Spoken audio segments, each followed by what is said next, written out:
Hey everybody, Professor Bob Long here doing your A&P videos. If you see me wearing the same wardrobe as I've explained in previous videos, I'm not Cher or Britney Spears or some famous actor or actress where I can do multiple wardrobe changes. I'm not Nick Lachey or any of those dudes, whoever the guys are on, American Idol or The Voice or whatever. Anyway, so I'm doing multiple videos in one day because the college is closing and I needed a big board. So due to the coronavirus, the COVID-19 outbreak, we're having to move everything online. That's the reason for these videos. So they're very quick and improv, and they're not very spit-shined and really pretty, but they are what they are. I'm doing the best I can so you guys can stay on top of everything. This is my one of my heart lectures. This heart lecture is going to be over what we call cardiodynamics. It's a rather complex topic. There's a lot of stuff to go over, so I'm going to try to get through the basics very quickly. I may not go into every single detail or into the level of detail that some people please, but that's okay. This is intended for my students for a basic fundamental understanding of how the heart functions. Okay, so now, cardiodynamics. If you look at the word, cardio always means heart, and dynamics means changing. To be static means to stay the same, to be unchanging. To be dynamic means that you're changing a lot, you're constantly changing. And so cardiodynamics is how the heart changes its ability, its function, to meet the body's energy demands. So cardiodynamics is the ability of the heart to change how it works in order to meet the body's energy or oxygen demands. So as you guys probably know, when we go into sympathetic stimulation, sympathetic is fight or flight. Under sympathetic stimulation, if a big dog starts chasing you, your pupils will dilate so that you can see better and have more visual acuity. Your brain's going to start going 90 miles an hour looking for exits or deciding, do I fight for my life? And if so, how do I attack this thing so that I win and survive? Or how do I flee and where are the best escapes? Do I climb a tree? Do I jump on top of a car? How do I survive this situation? That also means your skeletal muscles are going to be burning a tremendous amount of energy, ATP. In order to meet those demands, the thing that's shoveling, for those of you that were in my class, I always draw this little choo-choo train to cover sympathetic, parasympathetic. If the train is going 90 miles an hour, meaning your brain and your skeletal muscles, then the guy shoveling oxygen and glucose into the engine is your heart, and it's going to start shoveling oxygen and glucose into your tissues for that high energy burning. The lungs are going to have to increase their activity to get more oxygen in and get out the carbon dioxide that your muscles are generating. So, under sympathetic stimulation, we're going to have increased brain function, increased skeletal muscle function, increased cardiac function, cardiodynamics, and increased respiratory function. And the heart is going to have to beat harder and faster to get more blood out to meet the body's demands. Now, under parasympathetic stimulation, you just ate a big bowl of pasta, everything's nice and chill, it's late at night, you start to get drowsy and fall asleep. Less energy being consumed by the brain, the skeletal muscle, the heart, and the lungs. So, now we're going to ramp up digestion, but that's kind of a slow, methodical process of digesting and absorbing, making waste, and getting everything ready. So, parasympathetic is very often referred to as rest and digest. And under parasympathetic stimulation, the heart can slow its output because we're not burning a tremendous amount of energy. I don't want to be shoveling all this oxygen and glucose to my tissues if they're not using it. They don't store it, so there you go. They can store some. Muscles can store glycogen. Glucose is glycogen, but only a small amount. The rest goes to the liver, and then it gets converted to fat. So nonetheless, cardiodynamics is the ability of the heart to change its functioning to meet the body's energy demands. And cardiodynamics can be based on three major concepts. One of them is cardiac output. Cardiac output is the volume of blood, or the amount of blood, pumped by the heart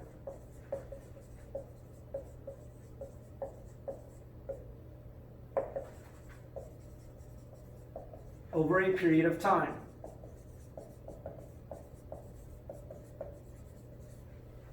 Cardiac output is how much blood is the heart putting out. The volume of blood pumped by the heart or ejected by the heart over a period of time. It is dependent, and we're going to abbreviate cardiac output as CO. It is abbreviated, it entails two other concepts. One is called our heart rate, I'll abbreviate heart rate as HR from now on, at least for this lecture. The heart rate is the number of beats per minute. How many times does your heart beat in 1 minute? For the average healthy adult, it's between 70 to 80 beats per minute. It's different for pediatrics and children, so we're going to focus on the average healthy adult. Your heart beats somewhere between 70 and 80 beats per minute on average. So I'm just going to average it for the sake of this lecture at 75 beats per minute, which is described as 75 BPM. Now, the other concept is called the stroke volume. Every time the heart beats, we call it 1 stroke of the heart. I'll abbreviate that as SV. Stroke volume is the volume of blood ejected by the heart in each beat. And for the average healthy adult, it's approximately about 80 milliliters. If I know how many times the heart's beating per minute and how much blood is ejected with each beat, then I can calculate the cardiac output. Now I'm going to write something off to the side here. There's a thing, the way that we calculate stroke volume is on 2 other things. You can measure the volume of the heart. Those of you that do sonography and echocardiography are going to do this. And we can say that EDV, which stands for end diastolic volume, this is the volume of blood in the heart at the end of diastole, when the heart has been relaxing and the ventricles are relaxing, and just before they contract, we have what's called end diastolic volume. And for the average adult heart, that's about 130 milliliters. If I subtract from that what's called the ESV, which stands for end stroke volume, that's the volume of blood left in the heart at the end of systole when it's contracted. When the left ventricle, we're going to focus on the left ventricle. When the left ventricle is contracted and just before it relaxes, that's the least amount of blood left. And for the average adult, that's about 50 milliliters. So when you do that math, the stroke volume is the amount of blood in the heart at the end of diastole when it's filled, end diastolic volume, minus the end systolic volume, the amount of blood left in the heart at the end of systole. When you do the math, that gives us about 80 milliliters. So that's how we calculate stroke volume. We'll come back to EDV and ESV later on, and we'll put all this together. I'm going to try to simplify this by the time we're finished. So, cardiac output is equal to the stroke volume times the heart rate. If I do the simple math, then the stroke volume is going to be 80 milliliters per 1 beat times 75 beats per minute. Again, I'm averaging it so that it makes this easier to follow. If I do that math, and whatever's in the numerator and denominator would cancel out, I'm going to get 6,000 milliliters per minute, which equals 6 liters per minute. Okay? So, if you took a 3-liter soda, which most people unfortunately are too familiar with, and you took 2 of those, that's how much blood your heart is pumping every minute. 6 liters per minute. Okay? That's the average cardiac output. At rest, when someone is perfectly relaxed and not stressed, not under any sympathetic stimulation. So now, I'm going to make a couple of notes over here. I'm going to make a little box here where I'm going to give you some ideas, some concepts for you to pay attention to. The numbers I'm going to throw at you, I'm not going to make you do any math on the test, although you should be good at it. But the numbers I'm going to throw in there to illustrate how cardiac output can change, how cardiodynamics results in a different amount of blood put out based on changes in either stroke volume and or heart rate. And then we'll tie it all up at the very end. So look, let's just play with the stroke volume. Let's say something causes your heart to contract a little harder, a little bit of more sympathetic stimulation, more adrenaline on the heart, increased force of contraction, so that when it contracts, it squeezes harder in the next beat. So instead of squeezing out 80 milliliters, let's say your heart squeezes out 100 milliliters. Well, if I do the math, that's going to give me 7.5 liters. That's a 25% increase in cardiac output simply by raising the stroke volume up a little bit. So I'll go to that stuff in a little. I don't want to do too many equations. So now, conversely, let's say I lower this. Let's say I go down to 60 milliliters per beat. For some reason, the heart's kind of weak and not squeezing as much blood out. Well, if I do the math, that's going to be 4.5 liters. I get a 25% decrease in cardiac output simply by changing my stroke volume. And sympathetic stimulation will increase contractility, the force of contraction of the heart, causing to squeeze out a little bit more blood. That will increase my stroke volume, which will increase cardiac output. So now look, I'm going to write an equation over here. One of the things we can say is that cardiac output is proportional to stroke volume. What that means is, if stroke volume increases, cardiac output increases. If stroke volume decreases, cardiac output decreases. When I have this proportional symbol here, that means whatever happens to one, happens to the other. If stroke volume goes up, cardiac output goes up. If stroke volume goes down, cardiac output goes down. And the mathematics prove that. So now, let's get rid of stroke volume. Let's say stroke volume remains relatively constant. It's going to stay at 80 milliliters. Now I'm going to mess with heart rate. Let's say my heart rate increases from 75 beats per minute to 100 beats per minute. Now look at what happens. I've gone from 6 liters to 8 liters of cardiac output. I've got a 33% increase in cardiac output simply by raising my heart rate up a little bit. And conversely, let's say my cardiac output, my heart rate, by the way, goes down. Let's say heart rate goes down to 50 beats per minute. If I do the math, that's only going to give me 4 liters of blood being pumped out. Less oxygen flow to my tissues, less glucose flow to my tissues, less energy, more sluggishness. So, again, we can tie that to sympathetic and parasympathetic, or even to disease states, I guess, but for now. So, one of the things that we can say also is this. Cardiac output is proportional to heart rate. If heart rate goes up, cardiac output goes up. If heart rate goes down, cardiac output goes down. Do you see that? Good. So now, cardiodynamics is the ability of the heart to do all of this to meet my energy demands. So now, let's say I have both increase. Let's give one more example. Let's say my stroke volume goes up to 100 milliliters and my heart rate goes up to 150 beats per minute. Like you're on the treadmill or on the elliptical going 90 miles an hour, you're on a good jog or run. So now I can get 15 liters out of my heart. That is a huge increase. That's almost, 2.25 times the cardiac output. I can get upwards of 18 liters because you could get a little more blood out and a little bit more heart rate, and you can get up to 18 liters or triple cardiac output to meet your body's energy demands when you're exercising going 90 miles an hour. Now, one of the things that people often ask me is this: how is it that someone, a very well-conditioned athlete, someone who's a cyclist like in the Tour de France, or these endurance athletes, these people that run constantly, how is it that their heart rate is so low? In extreme cases, people can have a heart rate that's, let's say, around 40 beats per minute. I don't want to go that extreme. Let's say it's 50 beats per minute. And that's their normal resting heart rate, where ours would be 75. Well, here's the concept. I need to get out 6 liters.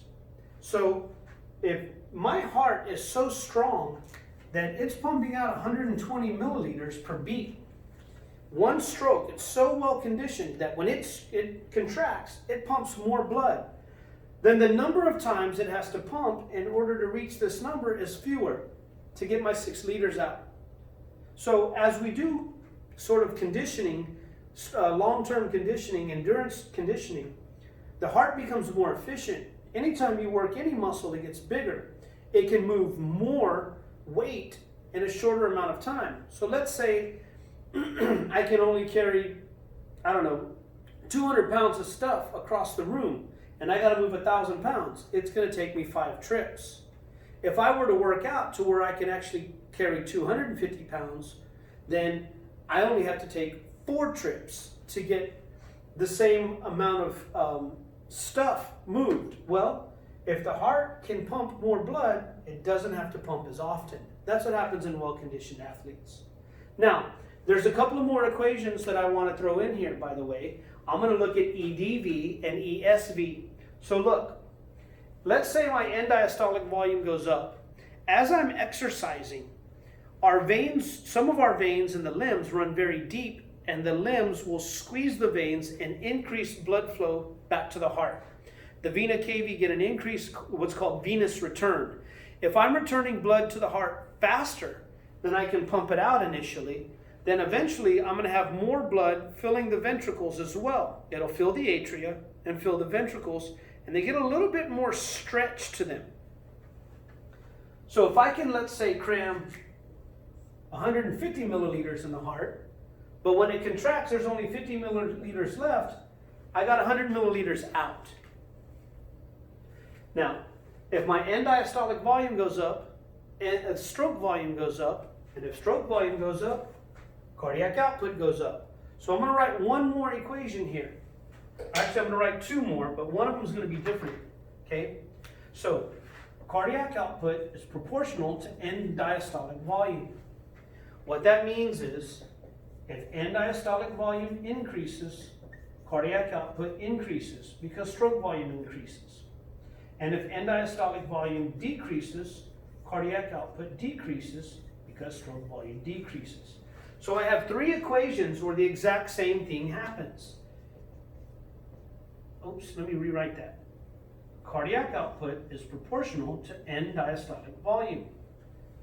And it's all there. Now, the only one that's different, so notice, if stroke volume goes up, cardiac output goes up. If stroke volume goes down, cardiac output goes down. They're a proportional relationship. If heart rate goes up, cardiac output goes up. If heart rate goes down, cardiac output goes down. Proportional relationship. If end diastolic volume goes up, cardiac output goes up. A proportional relationship. And vice versa if it goes down. End systolic volume is the only one that's different. So look, I'm going to go back to my resting conditions, my normal conditions. Let's say my end systolic volume increases. For some reason, my heart doesn't squeeze as hard. I start with 130 milliliters, but when I'm done, let's say I have 80 milliliters left. Instead of having ejected 80 milliliters now, I've only ejected 50 milliliters. So my stroke volume has decreased. End systolic volume and stroke volume are what we call an inverse relationship. Man, I almost forgot what I was going to say. So look, end systolic volume, cardiac output has an inverse relationship. Whenever I have 1 over 1 of these, so cardiac output has an inverse relationship to end systolic volume. What that means is, if end systolic volume increases, cardiac output decreases because stroke volume decreases. If end systolic volume decreases, cardiac output increases because my stroke volume is increased. This is the only one that has the opposite effect on cardiac output. All the others have the direct relationship or proportional relationship to cardiac output. If stroke volume goes up, cardiac output goes up. If heart rate goes up, cardiac output goes up. If end diastolic volume goes up, cardiac output goes up. The only one that's different is end systolic volume. If end systolic volume increases, cardiac output will decrease because we get a decrease in stroke volume. There's too much blood left in the heart because we didn't eject enough. Does that make sense? I hope so. Now we're going to get into some other concepts like venous return, ejection, we're going to do venous return, we're going to do increased contractility, we're going to do the Frank-Starling principle and a couple of other things in the next lecture. They're going to relate to cardiodynamics, but the videos will get a little bit too long, too much stuff to pay attention to, and too hard for me to process and get them online, quite honestly. So I got to try to keep them as short as possible. Anyway, I hope you learned something. I hope you had as much fun as I did. And those of you that are in my class, please fill in your note set, fill in the worksheets, start preparing for the quiz. Those of you not in my class, I hope you gleaned some information and learned something, an easier way to think about this. If it was helpful, great, let me know. If it's not helpful, great, I'm sorry.